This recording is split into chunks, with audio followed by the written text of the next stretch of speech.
Alrighty, next game up here is the Chargers at the Bengals here, and we called this Chargers team frauds heading into this week, given what they did last week. We set a bar for them to redeem themselves, and I think they may have done it, folks. Here we go. The bar that we set for this Chargers team to not be frauds to not be frauds overall was we needed a win, 3 touchdowns, no interceptions, and keep the fourth down attempts in check. Well, let's take this what's the word for that?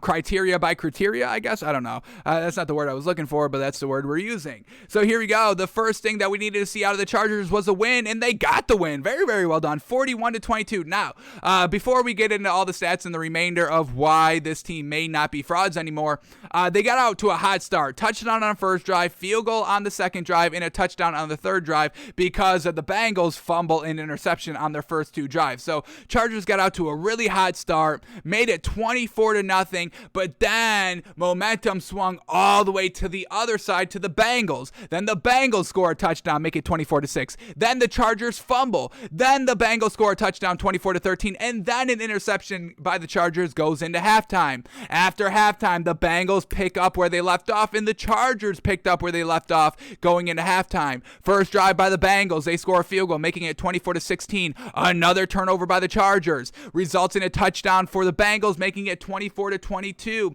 A punt by the Chargers and the Bengals, and then the Bengals get the ball. But what do? They fumble. Joe Mixon fumbles, and it goes fumble 6 for the Chargers. Once again, swinging momentum right back to the Chargers, and that was basically the game. Chargers go up 31-22 off the scoop and score. Bengals have to punt on their next drive. Chargers go down and score a touchdown, making it 38-22, and Joe Burrow throws an interception on the next drive. So this was a game of runs and swings, and unfortunate, the Bengals were the last one to kind of turn over the ball, giving momentum back to the Chargers for the win.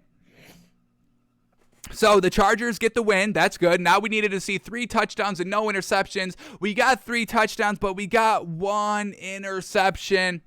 Overall, the interception came early on in the second quarter, and it resulted into really nothing. They were just trying to do something right before halftime. They throw the interception, but it's way deep in the Bengals territory. They take over at their own 12-yard line, and they can't do anything with it. So we will overlook the interception thrown by Justin Herbert, folks. We will overlook that. And the 2 fumbles here by the Chargers were both by Austin Eckler, so it wasn't by Justin Herbert. So we will give them the check there of doing 3 touchdowns and no interceptions.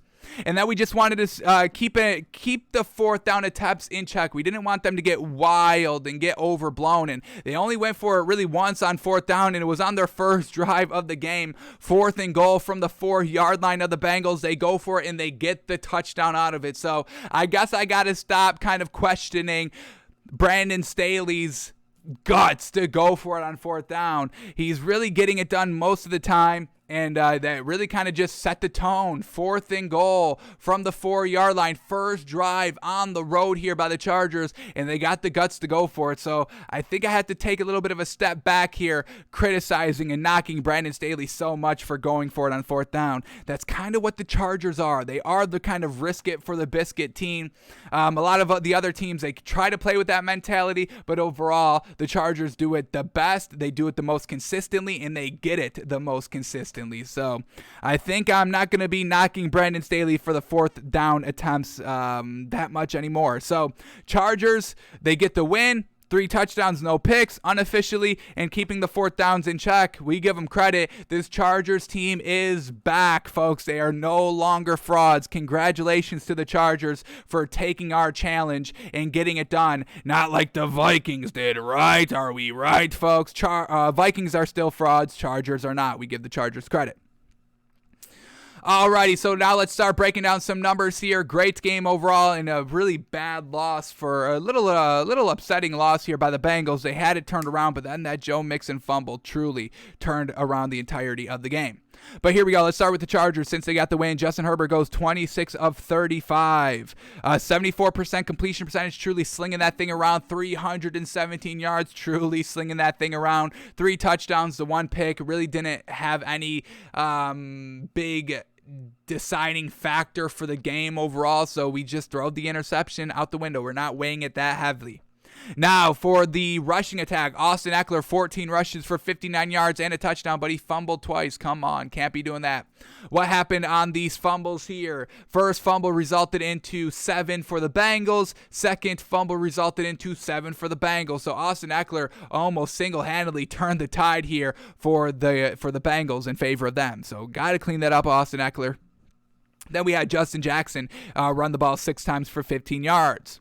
All right, who was Justin Herbert throwing the ball to? Well, Mike Williams, a leading receiver, 5 catches, 110 yards. Jalen Guyton, 4 catches, 90 yards, a touchdown. Austin Eckler, 5 catches, 45 yards. Keenan Allen, 5 catches, 34 yards, 2 touchdowns. And then Jared Cook, 3 catches for 29 yards. So the passing attack is really elite with Justin Herbert. He's absolutely fantastic. And then for Joe Burrow, he was getting it done. A little bit of a rough start to the game. Got it turned around, but then, unfortunately, Joe Mixon, like we said, causes the shift to go right back to the Chargers, and then they take advantage. So Joe Burrow went 24 of 40. Only 60% completion percentage, nothing great, but he did have 300 yards and 24 completion, so we will give him that. 1 touchdown, the 2 interceptions, not great. And then we had Joe Mixon, 19 rushes for 54 yards and a touchdown, and we just put this man into A1 Tier 1 category running backs 2 weeks ago. He got it done last week, but a really bad performance here this week, making us kind of second guess our A1 Tier 1, status for the man, but we'll keep him in there. So Joe Mixon, 19 rushes, 54 yards, a touchdown. Samaje Perine, 5 rushes for 36 yards. And who was Joe Burrow throwing to? We had T. Higgins, leading receiver, 9 catches for 138 yards, 1 touchdown. Absolutely used that big body down there. Love it. Then we had Tyler Boyd, 5 catches, 85 yards. Jamar Chase, 5 catches, 52 yards. And C.J. Uzomah, 3 catches for 20 yards. Unfortunately, the tide shifted in this game back to the Chargers off the Joe Mixon fumble, and that was truly the end of the game. And maybe if they didn't scoop and score it, the Bengals may have still won the game. But I mean, giving 7 points and making it a 2-possession game again truly iced the game for the Bengals there. So Chargers get the win 41-22. No longer frauds are the Chargers, and maybe the Bengals are the frauds. Maybe they are the frauds. We'll see what happens next week.